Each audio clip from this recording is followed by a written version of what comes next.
జరుగుతుంది. నేను అడుగుతున్నా 200 రూపాయలు కరెంటు ఛార్జ్ ఈరోజు ఎంత అయింది? 800 1000 రూపాయలు అయిందా లేదా? 1000 రూపాయల కరెంటు ఛార్జీ 5000 అయిందా లేదా? 5 ఏళ్లు పరిపాలించారు. కరెంటు ఛార్జీ పెంచానా? 2014లో కరెంటు కొరత, 100 రోజుల్లో కరెంటు మిగులు సాధించానా లేదా అని మిమ్మల్ని అడుగుతున్నా. అది తెలుగుదేశం పార్టీ ప్రత్యేకత, అది సమర్థత. నేను అడుగుతున్నా, ఈరోజు కరెంటు వస్తా ఉందా? అరాకొర కరెంటు అవునా కాదా? కరెంటు కోతలున్నాయా లేదా? వీళ్ళు అవినీతి పరులు అవునా కాదా? ఎక్కడ చూసినా అవినీతి కంపు. కడానా బొగ్గు కొనుగోలులో కూడా అవినీతి, మీటర్ల కొనుగోలులో అవినీతి, మొత్తం ఇష్టానుసారంగా దోచుకుని ఆ భారాన్ని మీ మీద బాదుడే బాదుడు. రేపు ఉదయం నేను ప్రెస్ కాన్ఫరెన్స్ పెట్టి ఎట్టెట్ట పెంచాడో అన్ని చెప్పబోతున్నాను.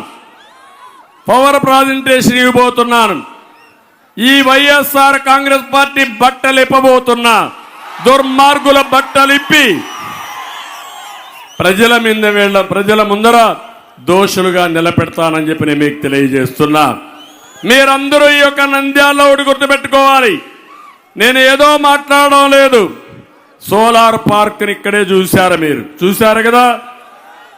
ఇక్కడే ఓర్వకల్లో సోలార్ పార్క్ ఉందా లేదా? ఒకప్పుడు 8 రూపాయల కరెంటు, 10 రూపాయల కరెంటు, ఈరోజు 2 రూపాయలు, 2 రూపాయల 50 పైసలకు వచ్చింది. మీ ఇంట్లో మీరు కరెంటు ఉత్పత్తి చేసుకునే పరిస్థితికి వచ్చారు. మీ పొలంలో సోలార్ పంపు పెట్టుకొని మీరే నీళ్లు తోడుకునే పరిస్థితికి వచ్చారు. ఇంకో పక్క గాలితో కరెంటు తీసుకునే అవకాశాలు వచ్చాయి. ఇంకో పక్క నీళ్లతో కరెంటు హైడిల్ ద్వారా వస్తుంది. ఇప్పుడు కొత్తగా టెక్నాలజీ పంపుడ్ ఎనర్జీ అని నీళ్లు పైకి తీసుకుపోయి అవసరం వదిలిపెడితే మళ్ళా కరెంటు ఉత్పత్తి చేసుకునే పరిస్థితి వస్తుంది. ఇవన్నీ చేస్తే కరెంటు ఛార్జీలు పెంచవలసిన అవసరం లేదు. నేను ఒకటే హామీ ఇస్తున్నా, రేపు తెలుగుదేశం పార్టీ వచ్చిన వెంటనే కరెంటు పూర్తిగా ఇస్తా, కరెంటు ఛార్జీలు పెంచనని మీ అందరికీ హామీ ఇస్తున్నా. అవసరమైతే కరెంటు ఛార్జ్ తగ్గిస్తా.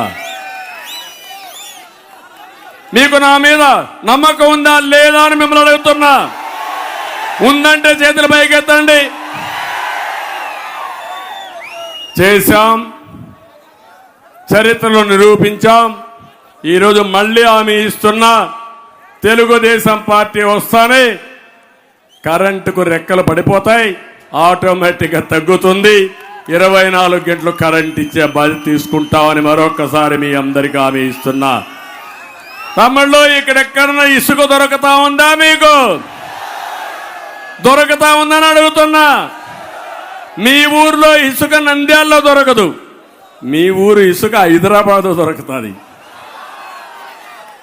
గొప్ప నాయకులు కదా వీళ్ళు. ఒకప్పుడు ఉచిత ఇసుక ఇచ్చాను.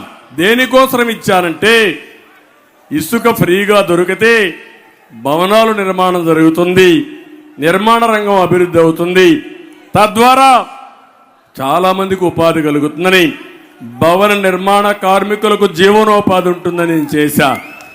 ఈరోజు వీళ్ళు చేసిన దుర్మార్గంతో 40 లక్షల మంది భవన నిర్మాణ కార్మికులు ఉపాధి కోల్పోయారు. తమ్ముళ్ళు, మానవత్వం ఉందని అడుగుతున్నా ఈ ముఖ్యమంత్రిని. భారతీ సిమెంట్ రేట్లు పెంచుకుంటూనే పోయాడు, సిండికేట్లు పెట్టాడు.